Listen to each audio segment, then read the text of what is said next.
안녕하세요. 저는 40대 중반의 주부입니다. 얼마 전까지 남편도 없이 넉넉지 않은 형편에 혼자 살면서 하나뿐인 딸을 키워오느라 허리가 휠 지경이었는데요. 갑자기 제 인생에 돈벼락을 맞게 되었답니다. 여러분, 누군가 갑자기 여러분 앞으로 많은 유산을 남기게 되었다면 어떻게 생각하시겠어요?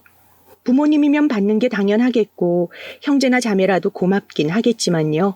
별다른 의문점은 없으리라고 생각해요. 그런데 저는 부모님도 아니고 형제도 아닌 다른 사람이 제게 그렇게 큰 돈을 남겨주었답니다. 도대체 어떻게 된 일인지 궁금하시다고요? 그러시다면 오늘의 사연 끝까지 잘 들어주세요. 저의 부모님은 충남 청양에서 고추 농사를 지으셨습니다. 밭은 크고 일할 사람들은 없어서 어릴 때부터 학교 갔다 오면 집에는 책가방만 던져두고 밭에 나가서 엄마 아버지와 땀 흘려가면서 고추 농사에 동원되고는 했습니다.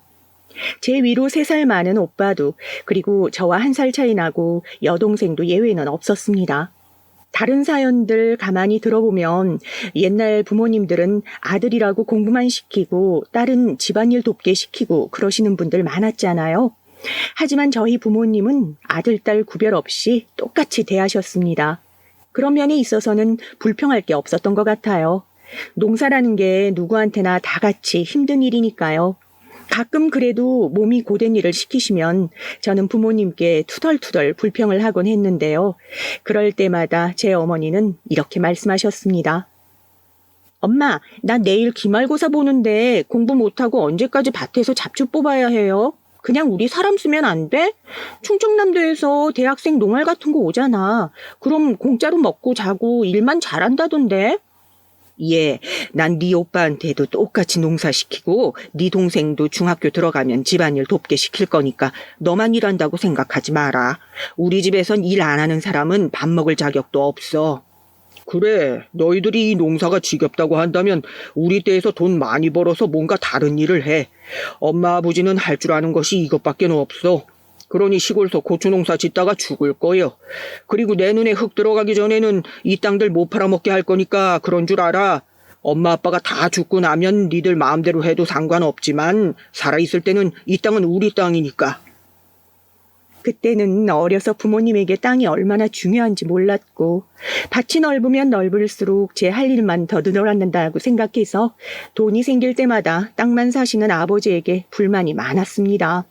그런 돈 있으면 좋은 집 사고 좋은 차 사고 도시로 이사 가면 얼마나 좋을까 하는 바람들을 갖고 있었죠. 고등학교 때까지 저는 절대 시골에서 농사 짓고 사는 사람은 남편으로 맞지 않겠다고 생각했습니다.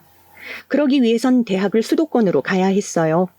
저는 낮에 농사 짓느라고 바쁜 시간 쪼개서 밤마다 1~2시까지 잠도 안 자고 공부를 했습니다. 시골 사람들은 6시에 밥 먹고 9시나 늦어도 10시면 잠자리에 들거든요. 그래야 새벽부터 밭일을 시작할 수 있으니까요. 저는 밥만 먹고 들어가면 제 방에서 문 잠그고 공부만 했습니다. 그래서 다행히 대학교는 서울에 있는 곳으로 합격을 했습니다. 19이 되어서 올라온 서울은 저에게는 별천지나 다름없었습니다. 강남의 길은 왜 이렇게 넓은지 그 넓은 길에 빽빽하게 다니는 많은 사람들은 제 눈을 어지럽게 했습니다. 물론 촌에서 올라온 저는 그런 도시의 활기찬 모습이 좋아 보이기만 했지만요. 아버지는 대학 등록금까지만 돈을 대주시겠다고 하셔서 저는 기숙사비나 용돈 등을 아르바이트해서 충당해야 했습니다. 제가 처음으로 아르바이트를 시작한 곳은 그 당시에 강남에서 제일 큰 베니건스라는 패밀리 레스토랑이었습니다. 그런 곳이 일이 힘들기는 하지만 돈을 많이 주거든요. 처음에는 설거지만 하러 들어갔지만 오래지 않아서 저는 홀에서 서빙하는 일을 맡게 되었습니다. 집에서 늘 하던 고추 농사에 비하면 베니건스에서 하는 일은 거의 식은죽 먹기였습니다. 저는 한 번에 고추 10kg를 들 만큼 힘도 셌고 설거지도 다른 애들보다 깨끗하고 꼼꼼했거든요. 단 한 가지 부침성이 좀 문제긴 했지만 얼굴에 철판 깔고 아르바이트 할 때는 웃으면서 씩씩하게 손님들에게 다가갔습니다. 곧 리더메이트로 승진을 했고 일하는 시간도 늘려 주말에는 하루 종일 일을 해서 그 옛날 거의 30년 전에 50에서 60만 원의 아르바이트비를 받았습니다. 물론 대학 공부도 게을리하지는 않았습니다. 저는 다른 친구들과 좀 다른 공대에 입학해서 저희 과에는 여학생이 적었거든요.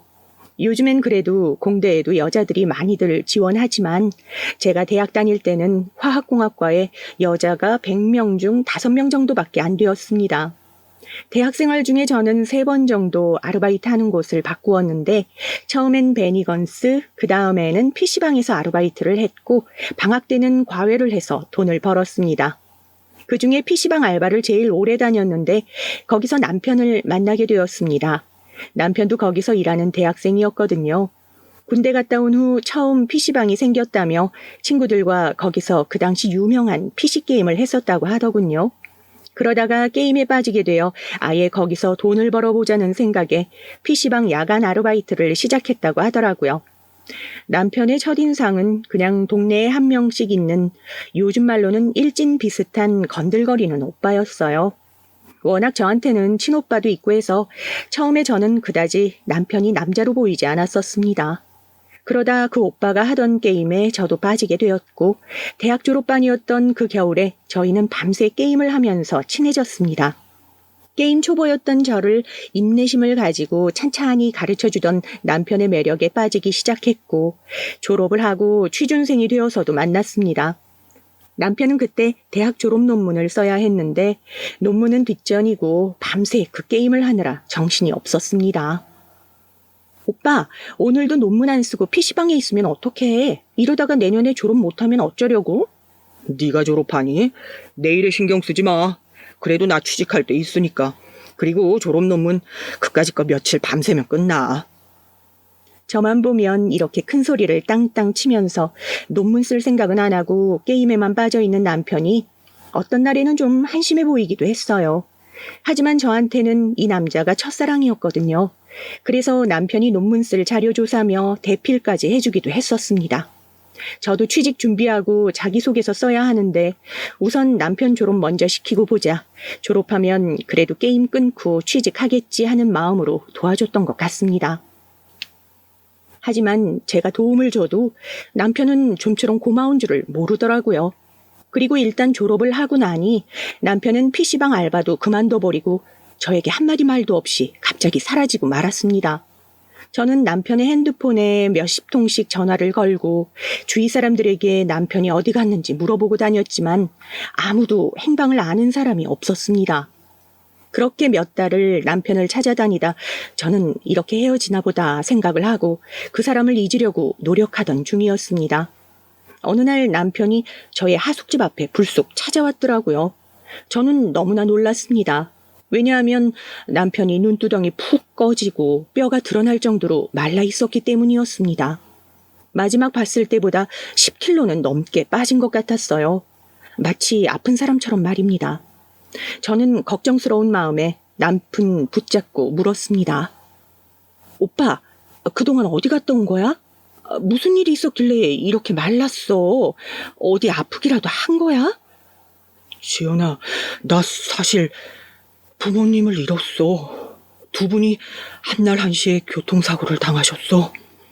이제 내 가족이라곤 내 남동생밖에 없는데 그 녀석이 불안해서 혼자 둘 수가 없었거든. 그래서 너한테 한마디도 못하고 둘이서 여행 좀 다녀왔어. 미안하다. 혹시 내가 궁금했어? 아, 오빠, 그걸 말이라고 해? 우리 사귄 거잖아. 그래도 6개월이나 붙어 다녔는데 어떻게 말 한마디도 안 하고 사라질 수가 있어. 이제 다시는 그러지 마. 나 오빠 좋아한단 말이야. 여러분, 지금 제가 잘못했다고 생각하시지 않나요? 하지만 그때는 그럴 수밖에 없었습니다. 제가 수줍게 남편에게 먼저 고백을 하자 남편은 부쩍 저한테 의지하기 시작했습니다. 남편의 부모님이 남기신 집에서 저희들은 시동생과 함께 동거를 시작했고 결혼식만 안 올렸지 거의 부부 같은 생활을 하게 되었습니다. 그러나 저는 남편과의 관계가 깊어질수록 아직 저희 부모님이 이 사실을 모르신다는 사실이 불안해서 견딜 수가 없었습니다. 제 부모님이 양친을 잃은 오빠 같은 남자를 제 남편으로 허락하실지 걱정이 되어서 저희 부모님에게 아직 말을 하지 못했고 오빠도 소개시켜줄 용기가 도저히 나지 않았습니다. 그러다가 이 관계를 더 이상 숨길 수 없는 사건이 일어났습니다. 다름 아닌 제가 임신을 한 것이었습니다. 처음엔 감기처럼 온몸이 아프고 구역질이 나기 시작했습니다. 그때까지만 해도 저는 제가 임신을 했을 거라고는 전혀 생각을 못했습니다. 워낙 생리주기가 불규칙하고 잘 하지도 않았던 터라 임신 사실을 알게 된 것이 거의 12주가 다 되어서였습니다. 저는 남편에게 이 사실을 알려야 할까 너무나 고민이 되었습니다. 남편은 아직도 게임에 빠져서 취직할 생각을 못하고 있었거든요. 사실 남편의 부모님이 남겨주신 현금으로 된 유산도 꽤 됐기 때문에 당분간 일 안 해도 먹고 사는 데는 큰 지장이 없었습니다. 게다가 아버님이 운영하시던 공장을 삼촌이 물려받았는데 남편이 취직할 마음만 먹으면 거기서 일을 해도 상관없을 정도로 쉬운 것이었습니다. 그런데도 남편은 부모님을 잃은 슬픔에만 빠져서 아무것도 안 하고 밥 먹고 게임하고 PC방 야간 알바 정도 가고 그런 미래가 없는 생활을 계속했습니다. 그런 남편을 보다 못해 저는 어느 날 마음을 굳게 먹고 남편을 불러 앉혀놓고 말했습니다. 오빠, 나랑 얘기 좀 하자. 나 사실 임신했어. 그러니까 당신 내년에 아기 아빠 된단 말이야. 제발 이제 정신 좀 차려. 이제 게임 좀 그만하고 삼촌이 하시는 공장에서 일하면 안 돼? 뭐? 네가 임신? 정말이야? 그런데 취직이라니 이제 와서? 아직 유산 있잖아. 제발 나 좀 내버려 둬. 내가 취직하고 싶을 때 할 테니까. 그리고 넌 아직도 네 부모님한테 나와의 관계 얘기도 안 꺼냈는데 이제 너 임신했다고 내가 바뀌어야 하냐? 그럼 오빠가 어디라도 취직하면 나 우리 부모님한테 오빠랑 결혼식 하게 해달라고 할 테니까. 그러면 안 돼? 아무래도 내년부터는 아기도 나올 텐데 아빠란 사람이 밤낮 없이 게임만 하고 있으면 난 누굴 믿고 살겠어. 제가 필사적으로 울면서 매달리자 남편의 안색이 바뀌더니 가만히 저를 안고 등을 두드려 주었습니다. 울지 말라며 정말 임신을 했으면 태아에게 좋지 않다고 하며 방에 가서 누워있으라고 하고는 어딘가에 전화를 걸더라고요. 저예요, 삼촌. 네, 다음 주부터 거기서 일할게요. 자리 하나만 마련해 주세요. 네, 그럼 부탁드립니다.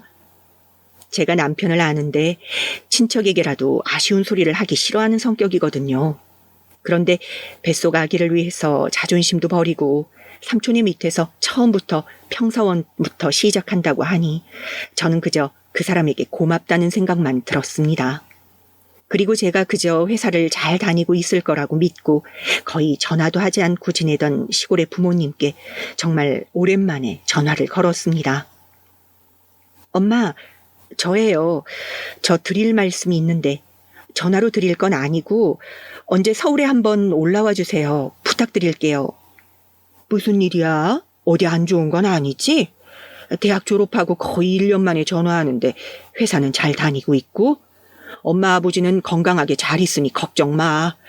그런데 지금 한창 농사철이라 서울 가서 며칠 있는 건 좀 힘들 것 같은데 네가 내려오면 안 되는 거야? 친정엄마가 곤란한 듯이 말끝을 흐리자 제 남편이 갑자기 제 전화기를 획 낚아채더니 어머니와 통화를 하기 시작했습니다. 저는 기절할 듯이 놀랐어요. 그동안 친정 부모님께 남편과 사귄다고도 말을 안 했는데 동거한다고 하면 부모님의 반감만 살 것 같아서였습니다. 안녕하세요. 지연이 어머님이시죠? 초면에 전화통화로 인사드리게 되어서 죄송합니다. 저 지연이랑 사귀고 있어요. 제가 지연이와 결혼을 하고 싶어서 어머니께 한번 올라오시라고 말씀드렸습니다. 어머, 그런 일이라면 올라가야지. 내 딸이 남자친구를 소개해 준다는 건데, 올라갈게. 내가 지연이 아버지 데리고 꼭 갈게. 기다리게. 미리 말씀드려야 할 게 있는데, 제가 방금 저희 사귀고 있다고 했지만 사실은 동거하고 있어요. 제 부모님이 작년에 사고로 돌아가셔서요. 제가 마음이 힘들어 지연이한테 의지를 많이 했습니다. 저와 제 동생을 살려준 것이 지연이에요. 어머님, 저 지연이랑 잘 살아갈 테니까 오셔서 저희 결혼 꼭 허락해 주세요. 부탁드립니다. 아니, 천천히 말해도 될 것을 꼭 저의 남편은 숨도 안 쉬고 본인의 처지를 제 어머니에게 완전히 다 폭로를 하고 말았어요. 저는 기가 막혀서 남편의 여보 얼굴만 보았습니다. 제 남편은 이렇게 가끔씩 안 해도 될 말을 끝까지 해서 손해도 보는 그런 성격이었거든요. 저희 친정엄마 역시 남편에 대해 너무 많은 정보를 알게 되니 굉장히 혼란스러운 것 같았습니다. 저는 그만 얼른 끊으라고 눈짓을 했지만 남편은 참을성 있게 친정엄마가 대답을 하기를 기다리고 있는 게 아니겠어요? 몇 시간 같은 몇 분이 흐르고 마침내 제 친정엄마가 말문을 여셨습니다. 그래, 젊은 나이에 고생이 많았구나. 자네 얼굴은 모르지만 왠지 마음에 들 것 같아. 내 다음 주에 시간 내서 자네 집으로 보러 갈게. 시간이 많이 늦었으니 그만 끊지. 네, 장모님, 정말 감사합니다. 남편은 의기양양한 얼굴로 전화를 끊더니 저에게 자랑스럽게 말했습니다. 이거 봐, 내가 한 번에 해결을 다 했잖아. 마음만 먹으면 이렇게 쉬운 일을 가지고 뭘 그렇게 속을 끓였어? 난 네가 나를 소개하기가 부끄러운 건가 해서 사실 서운한 게 많았어. 네 어머니도 괜찮은 분이시고 우리 결혼하는데 아무 장애될 것도 없을 거야. 그래, 오빠가 불도저처럼 밀어붙여버린 덕분이네. 고마워. 이제 그럼 다음 주에 우리 부모님만 만나면 되겠다. 그렇게 우리 둘 다 한숨 놓아서 방에 들어가려고 하는데 남편의 남동생, 즉 시동생이 방에서 나오더니 남편에게 폭탄 선언을 하는 것이 아니겠어요? 형, 그리고 형수님, 어차피 곧 우리 형하고 결혼하실 거니까 형수님이라고 불러도 되죠? 사실 나도 형네한테 할 말이 있는데 나도 여자친구 사귄 지 1년 넘었거든. 나도 내년쯤 결혼하고 싶은데 어떻게 안 될까? 부모님 유산 있다면서 내 몫으로 받을 거 받아서 나 독립하려고 하는데. 남편과 저는 기가 막혀서 입만 빠끔거리며 할 말을 잃었습니다. 왜냐하면 남편의 동생은 아직 군대 갔다가 온 지 얼마 되지도 않은 이제 겨우 대학 졸업반이었거든요. 남편과 2살 차이 나는 시동생은 군대를 일찍 다녀와서 3학년 복학했을 때 부모님을 잃었고 그 후로 남편과 몇 달간 여행 다녀오느라고 한 학기를 그대로 올F 받아서 내년 8월 가을학기 졸업을 앞두고 있었습니다. 나는 삼촌 공장에서 일하기로 했는데 너는 무슨 돈이 있어서 네 여자친구를 먹여 살릴 건데?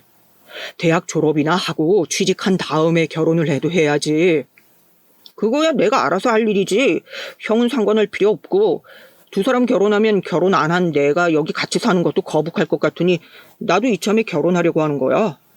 형도 이제까지 일할 생각도 전혀 없었는데 지금 와서 형수 집에 인사하려니까 잘난 척하고 형 노릇하려고 하는 거야? 그것도 좀 웃긴 거 아니야? 뭐, 이 새끼가 너 진짜 맞고 싶어? 남편은 제가 뜯어 말릴 새도 없이 시동생에게 달려들어 쓰러뜨리고 얼굴을 때렸습니다. 시동생은 형의 멱살을 잡고 빙글 돌아 형을 제 다리 사이에 끼웠습니다. 제가 그런 2사람을 보다 못해 소리를 꽥 질렀습니다. 둘 다 그만해요. 애들도 아니고 무슨 다 커서 몸싸움이나 하고 그만 못해요? 시동생은 형을 차마 때리지 못하고 그제야 멱살을 놓더군요. 입가에 흐르는 피를 닦으며 동생은 제 방문을 쾅 닫고 문을 잠가버렸습니다. 남편도 씩씩거리며 저에게 소리쳤습니다. 저 새끼 반성할 때까지 부르지 마. 밥도 주지 말고. 미친놈, 지가 뭐라고 형한테 대들어? 남편은 그렇게 자기 동생에 대해서 가차없었지만 그래도 저는 그럴 수가 없더라고요. 언젠가는 가족이 될지도 모르니 시동생의 여자친구도 한번 만나야 할 것 같았고요. 저는 남편이 안방에 씩씩거리고 있는 동안 가만히 시동생의 방문을 두드렸습니다. 도련님, 저 좀 들어가도 돼요? 시동생은 조용히 문을 열어주었습니다. 저는 시동생을 달래려고 방에 들어가서 우선 안심하라고 말하면서 여자친구에 대해 물었습니다. 얼마나 사귀었는지, 어떻게 결혼할 생각까지 했는지, 그 마음의 변함은 없는지 물었더니 시동생의 결심은 단단한 것 같았습니다. 그래서 미래에 제 동서가 될지도 모르는 그 여자친구의 가정 환경은 어떤지, 형제는 있는지 시동생에게 물었습니다. 여자친구의 가족관계를 물어보니 시동생은 말문이 막혀서 한참을 아무 말도 못하다가 겨우 입을 떼었습니다. 사실 제 여자친구 보육원 출신이에요. 그래서 우리 형이 여자친구를 안 좋게 생각할 것 같아서 형 앞에서 말 안 하려고 했어요. 자기도 부모 없으면서 뭘 잘난 척을 하는지 형수가 좀 도와줘요. 우리 형 설득할 수 있는 사람은 형수밖에 없어요.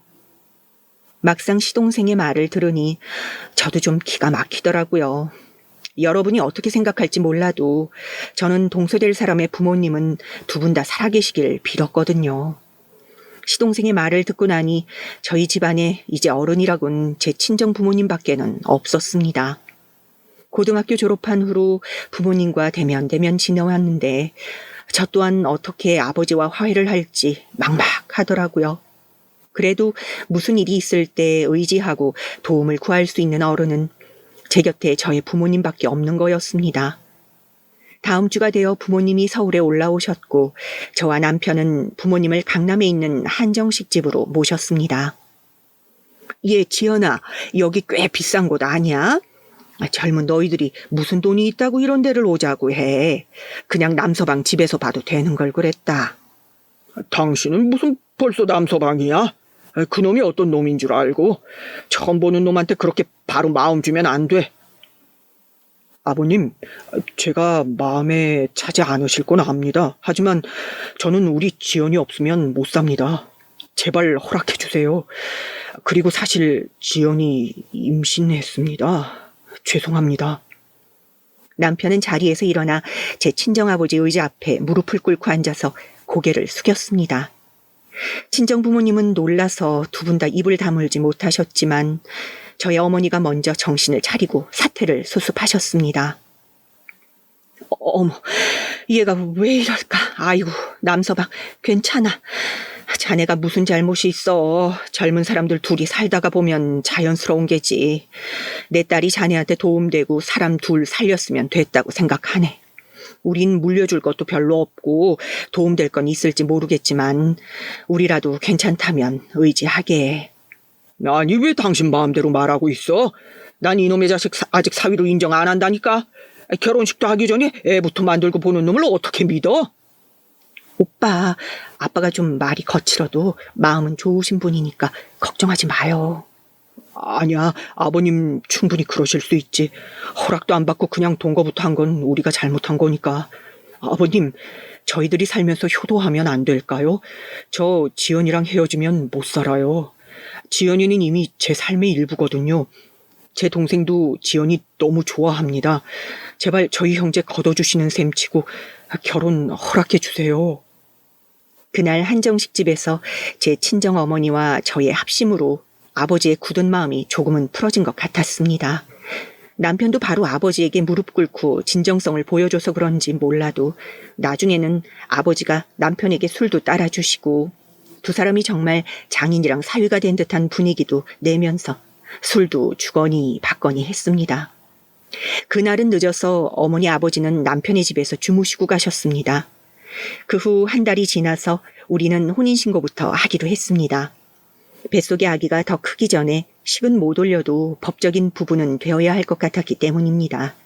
일단 혼인신고를 하고 나니 오빠가 정말 평생을 함께해야 할 반려자처럼 느껴지고 시동생에게도 더 잘해야겠다는 생각이 들더라고요. 시동생은 이제 형은 사회적 유부남이 되었다며 그만 자기의 결혼도 허락해달라고 남편에게 떼를 쓰듯 매달렸습니다. 남편은 완강하게 시동생의 이른 결혼을 반대했지만 중간에서 제가 시동생의 편을 들고 나서니 어쩔 수 없었는지 한번 그 여자친구의 얼굴이나 보자고 허락을 하게 되었습니다. 아직 나 완전히 허락한 건 아니야? 네 여자친구라는 애는 임신은 안 했지? 아직 대학생이거나 나이가 어릴 텐데 우리부터 일단 애를 낳고 나서 가지든지 해야지, 안 그래? 내가 형인 줄 아냐? 우리는 동거도 안 했고 아직 깨끗한 관계라고. 형이랑 형수 결혼하고 애기 태어나면 나 혼자 이 집에서 눈치 보여서 어떻게 지내? 나도 내 편을 만들어야지. 그리고 난 형이랑 같이 사는 건 웬만하면 안 하고 싶으니 금방 원룸이라도 얻어서 나갈게. 도련님, 그러지 말고 우리 같이 살죠. 가족이라고는 아직 우리 셋뿐인데 그 동서될 여친까지 들어와야 좀 북적거리고 좋을 거 아니에요. 남편과 저는 시동생에게 만약 결혼하게 되어도 이 집에서 같이 살자고 계속 권했지만 그 문제만큼은 시동생은 완강하게 반대를 했습니다. 그 여자친구도 낯을 가리는 성격이라 설령 내가 시집살이라도 시키면 자기는 그 꼴을 못 본다고 하더라고요. 아니, 제가 그런 나쁜 형님이 될 사람처럼 보이는지. 그렇게 시동생은 연희라는 그 여자친구와 계속 연애를 이어나가면서 제가 아기를 낳자마자 방을 얻어서 나갔습니다. 저와 남편은 우리 딸 돌잔치를 하면서 그 식장을 빌려 결혼사진을 찍는 것으로 식을 대신해야 했습니다. 시간도 없었고 돈도 충분하지 않았기에 청첩장도 못 돌렸고 친척이 거의 없어 올 사람도 없었으니까요. 시골에서 올라오신 부모님과 결혼해서 친정 동네에서 살고 있던 친정오빠 부부, 그리고 여동생과 시동생, 시동생의 여자친구가 하객으로 참석을 했습니다. 저는 사실 그때 시동생의 여자친구를 처음 보았습니다. 예쁘장하고 여리여리한 흰 원피스가 아주 잘 어울리는 가녀린 체구의 미인이었습니다. 안녕하세요. 저는 성우 씨 애인이에요. 만나서 반갑습니다, 주버님, 형님. 저는 아기를 한쪽으로 반쳐안고 동서의 손을 잡았습니다. 아기가 한 팔로 안겨있다 버둥거리며 울자 동서는 제 손에서 얼른 아기를 받아 안았습니다. 아기를 다루는 것이 동서에게는 아주 익숙해 보였습니다. 저는 웃으며 동서에게 말을 건넸습니다. 어머, 얘가 원래 낯가리는데 아주 편안히 안겨있네요. 아기 안는 게 어째 나보다 익숙해 보여요. 네, 보육원에서 아기들 많이 돌봐줬어요. 원장 수녀님이 시키셔서요. 12살 되면 다 아기들 당번제로 돌봐야 되거든요. 아, 그렇구나. 잘 왔어요. 많이 먹고 가요. 어때? 우리 연희 예쁘지? 형도 놀랐지? 나도 내년에 연희하고 결혼할 거야. 우리 결혼할 때도 이 뷔페에서 해야겠다. 형, 그 정도는 해줄 수 있지? 나 연희한테 웨딩드레스 꼭 입혀주겠다고 약속했거든. 시동생은 행복한 얼굴로 자기 여자친구를 침이 마르게 칭찬했습니다. 평소 좀 음울한 얼굴이라 아직 부모님이 돌아가신 충격에서 못 벗어났는지 걱정되던 시동생이 이렇게 밝게 웃을 줄 아는 사람이었다니 저는 좀 놀랐습니다. 그만큼 연희 씨의 존재가 시동생에게는 중요한 거였습니다.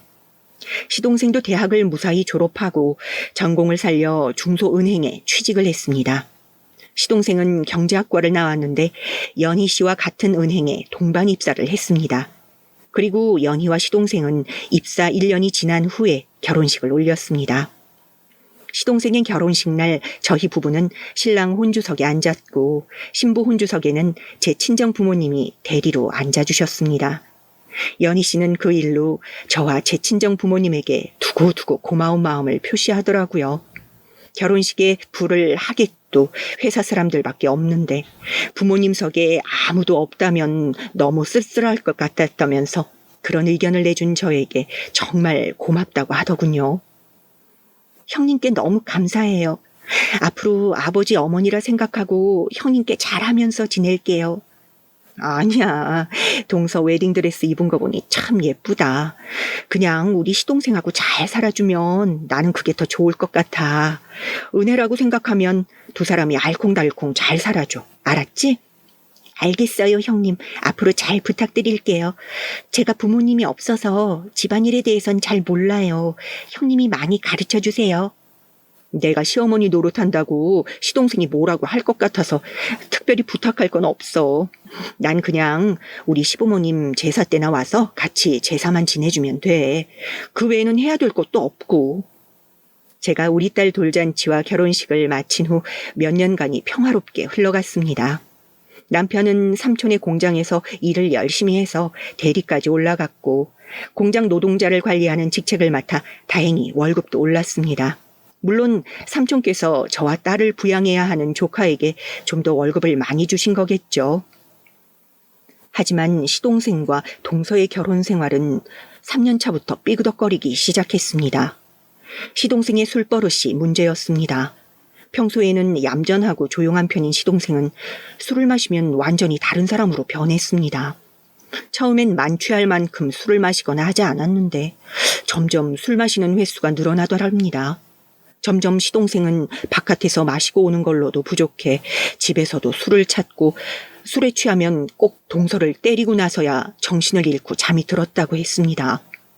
처음에 우리 부부는 그런 시동생의 술버릇에 대해 알지 못했기에 시동생 부부 사이에 아무 문제가 없는 줄 알았습니다. 그러나 가끔씩 저에게 전화를 걸어 동서는 하소연하듯 시동생이 좀 문제가 있다고 말을 하기 시작했습니다. 형님, 어제도 이 사람이 술을 머리 꼭대기까지 마시고 들어왔어요. 어제는 아무 일 없어 자긴 했지만 형님, 저 무서워요. 동서 왜 그래? 혹시 서방님이 동서한테 손찌검을 하고 그러는 것 아니지? 다른 건 다 참아도 폭력 남편만은 절대 참으면 안 돼. 저 부모님이 없어서 이럴 때 어떻게 해야 할지 모르겠어요. 형님이 좀 남편에게 저 때리지 말라고 말해주세요. 네? 그래, 알았어. 다음에 또 서방님이 술 마시고 오면 꼭 나한테 전화해. 알았지?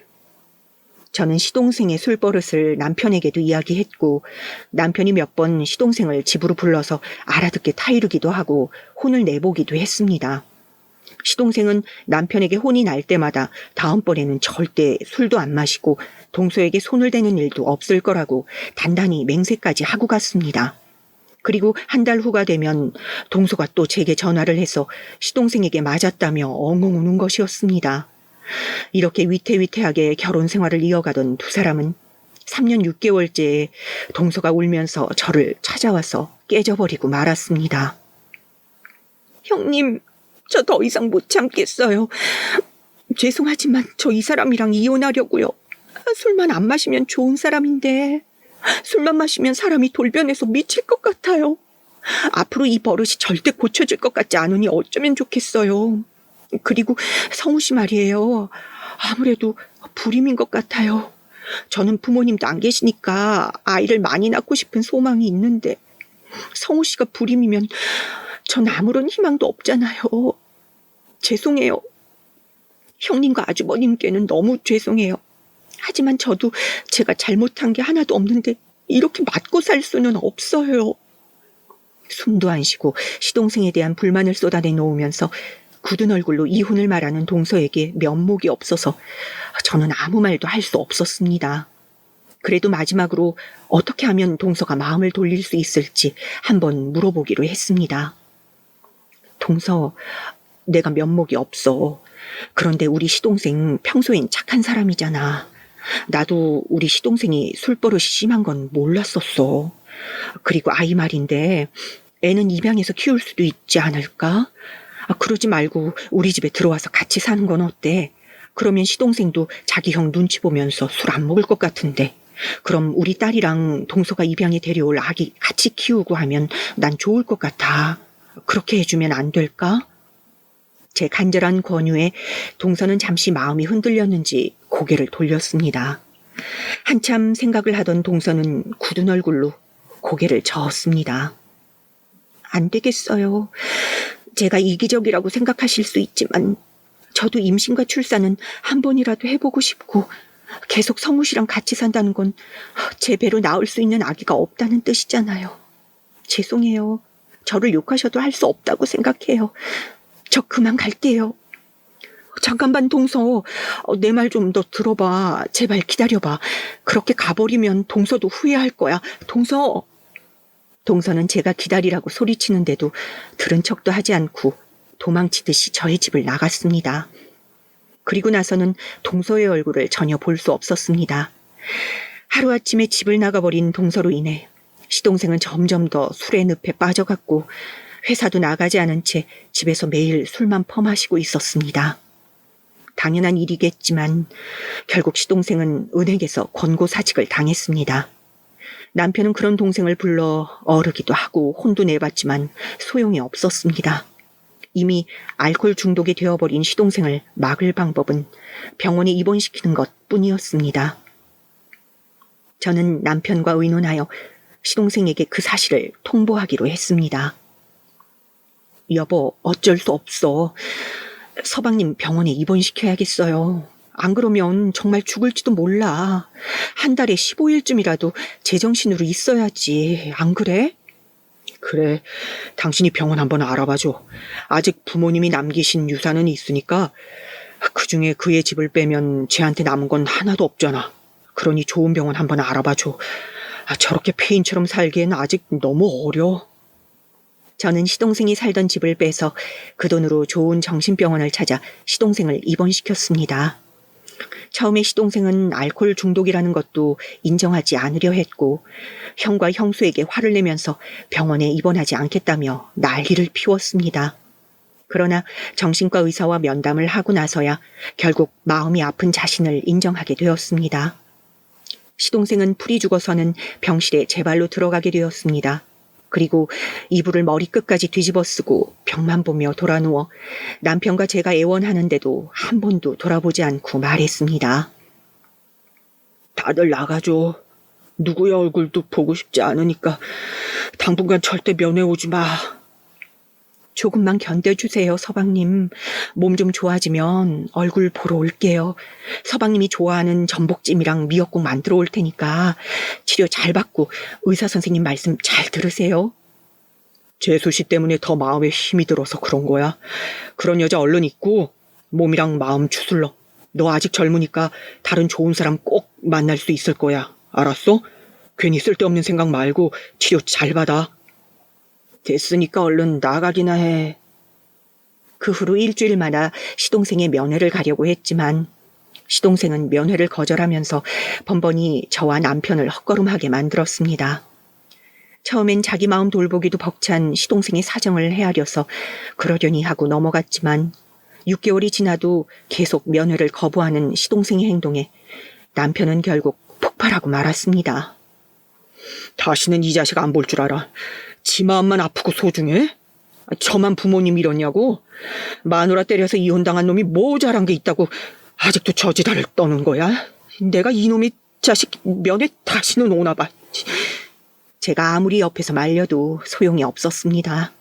욱하는 성격이 있었던 남편은 시동생과 잦은 마찰을 일으켰다고 결혼하기 전에도 말했었습니다. 저도 오빠랑 여동생과 아주 안 싸우고 지내지는 않았기에 그 정도는 이해할 수 있다고 생각했어요.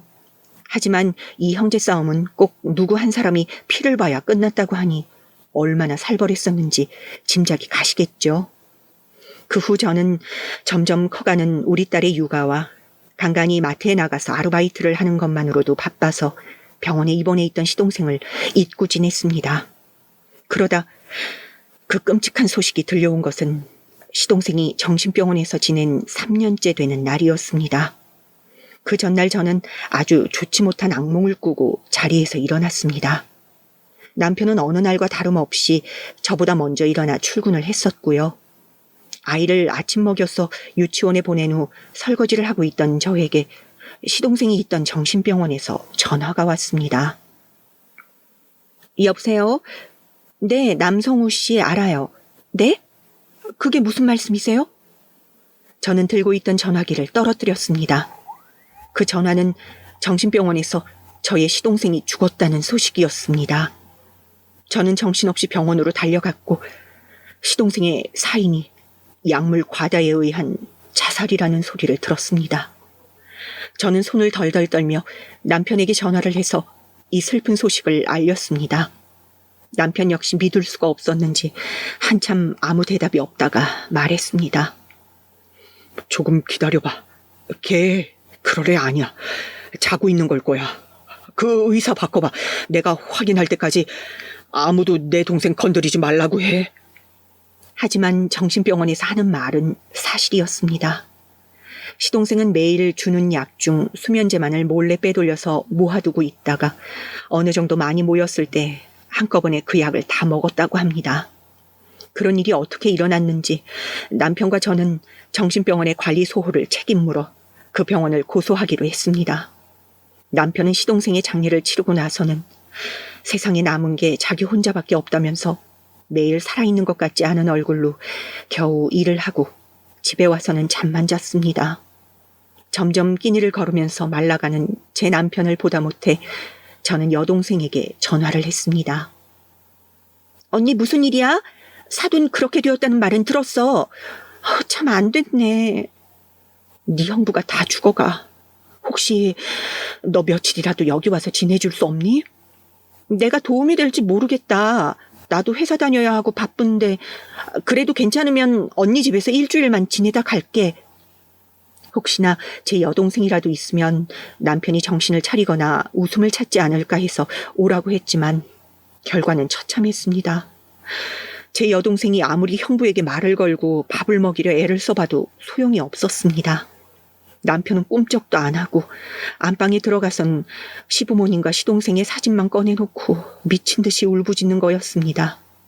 다들 자기만 세상에 두고 갔다면서 먼저 가버린 가족들을 원망만 하며 밤새 울다 지쳐 잠이 들곤 했습니다. 자기 몸을 돌보지 못한 남편은 결국 장기 요양을 해야 할 정도로 바짝 말라서 거식증이 왔습니다. 이건 역시 마음의 병이었기에 저는 남편을 결국 다른 정신병원으로 입원시켰습니다. 시동생의 사례를 의사에게 다 이야기하고 절대 그런 일이 없도록 다짐을 받고 나서야 남편을 두고 나올 수 있었습니다. 저는 이제 집안의 가장으로서 우리 딸과 둘이서 어떻게든 살아나가야 했습니다. 남편의 부모님이 남겨주신 유산들은 살고 있는 집을 빼놓고는 시동생과 남편의 입원비로 다 써버렸고 제가 당장 일을 해서 생활비를 벌지 않으면 안 되었던 것이었습니다. 저는 아르바이트 정도로 서너 시간만 일했던 마트에서 정직원으로 일할 수밖에 없었습니다.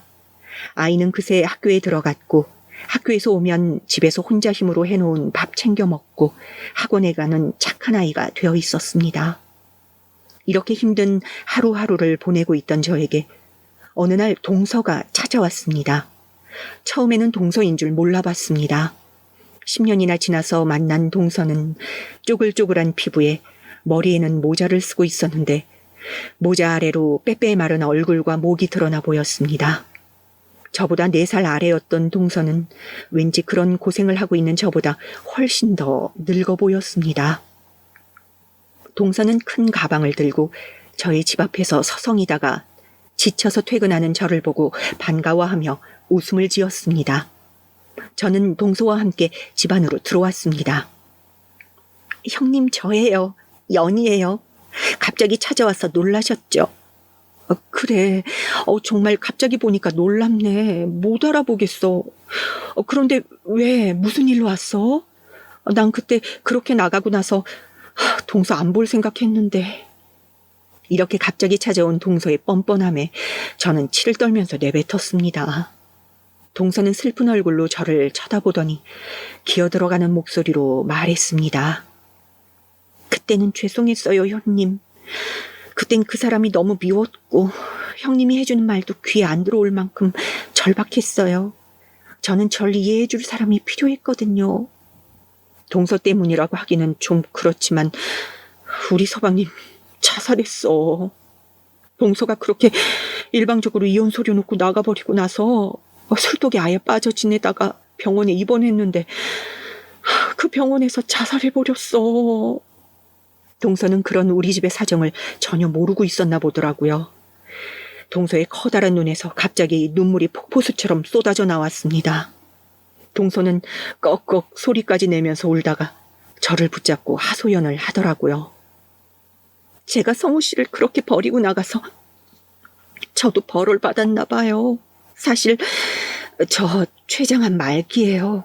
이제 오래 살아봐야 3개월이라고 하더라고요. 동서는 그렇게 말하며 모자를 벗었습니다. 동서의 민머리가 눈에 띄었습니다. 그렇게 말하고 나서 보니 동서의 얼굴에서도 죽음의 그림자를 읽을 수 있었습니다. 저는 저도 모르게 눈물이 흘러나왔습니다. 어쩌다가 그런 큰 병에 걸리게 된 거야? 젊은 나이에 아직도 창창한데 그렇게 독하게 서방님 버리고 나갔으면 잘 살 것이지. 왜 이렇게 되어서야 찾아오는데?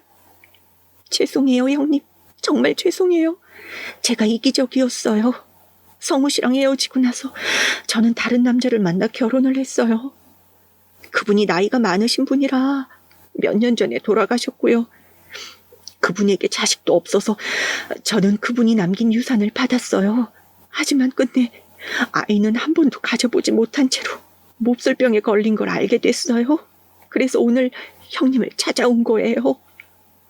동서는 가지고 온 커다란 여행용 가방을 저에게 내밀었습니다.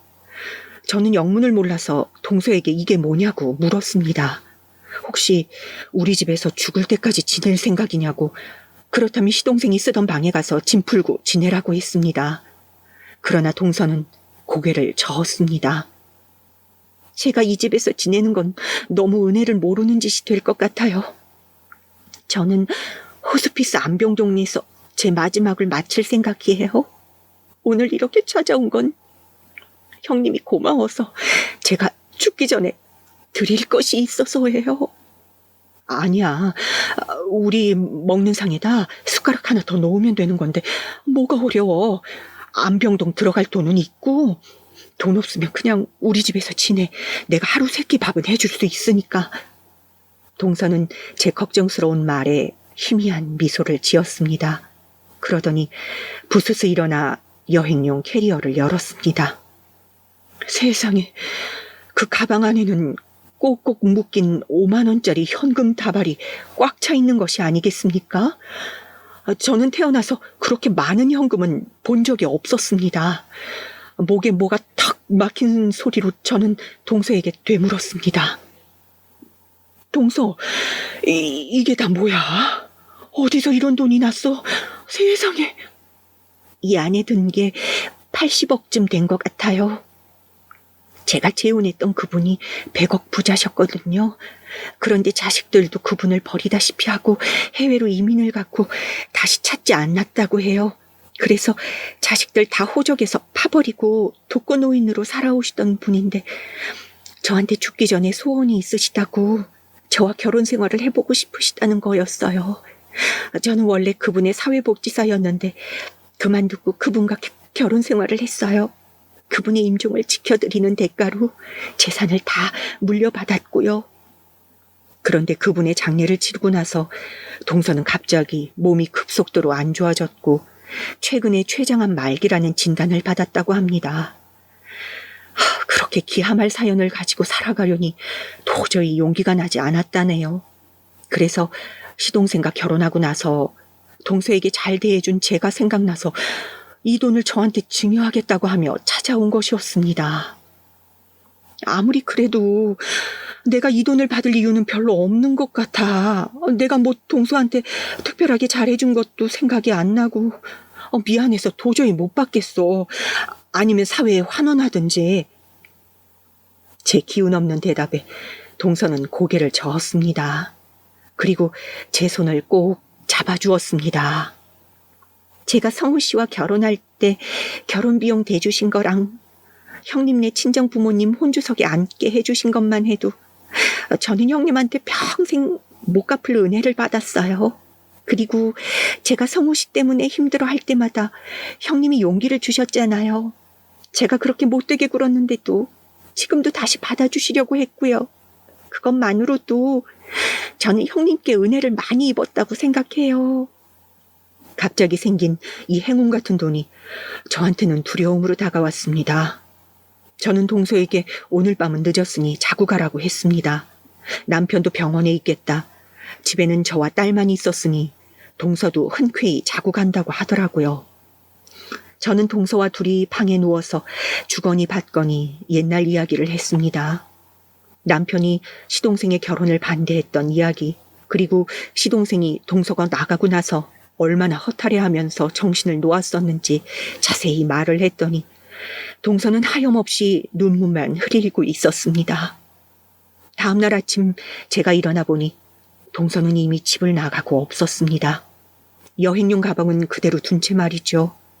지금도 꿈이 아닌가 하고 생각이 들지만 저희 집에 곱게 모셔져 있는 여행용 가방에 든 현금 80억을 보면 동서가 왔다 간 게 꿈은 아닌 것이 확실합니다.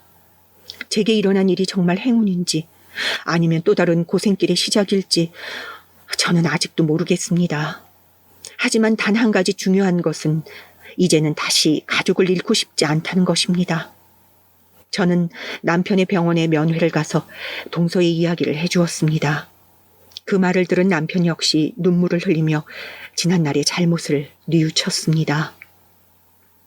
내가 성우하고 재수 씨한테 너무 잘못을 한 것 같아. 그래서 하나님이 나를 용서 못 하시는 게 아닐까? 당신은 행복해질 자격이 있는데 난 당신 곁에서 행복할 자격이 없는 것 같아. 무슨 소리야. 당신도 얼른 우리 곁에 돌아와서 행복해져야지. 당신 그럴 자격 충분한 사람이야. 나랑 우리 딸 당신 없으면 정말 못 살아. 시동생도 불쌍하고 동서도 불쌍하지만 우리 식구들이라도 다 같이 모여서 사람답게 살아보는 게 내 소원이야. 그러니 제발 밥 잘 먹고 얼른 회복해줘. 남편은 눈물을 흘리며 고개를 끄덕였습니다. 그동안은 해골이라고 불러도 될 정도로 말랐던 남편이었는데 6개월 만에 그래도 50kg 정도까지 살이 쪘다 하니 다행이 아닐 수가 없었습니다. 남편이 어느 정도 몸무게가 회복되면 저는 곧 남편을 퇴원시킬 예정입니다. 그리고 우리 세 식구 호주로 이민을 가려고 계획하고 있어요. 이제 이곳에 아무 미련도 없고 부모님도 말씀하시더라고요. 오빠랑 여동생이 있으니 저희 부부는 딸 데리고 이민 가도 좋다고요. 부모님도 제 인생에 일어난 드라마 같은 일들을 다 보고 계셨고 제 고생을 모두 알고 계셨으니 그런 말씀을 할 수 있으셨던 거겠죠. 저는 주위 사람들과 같이 오순도순 사는 것이 소원이었는데 제 곁에서 사랑하는 사람들이 죽어갔습니다. 이제는 더 이상 그런 슬픈 일이 일어나지 않기를 바랍니다. 여러분, 오늘 제 이야기 어떠신가요? 기구한 운명을 딛고 일어서면 그래도 하늘이 도와주시는 것인가 봅니다. 제 이야기는 여기서 마치겠습니다. 긴 글 읽어주셔서 감사합니다.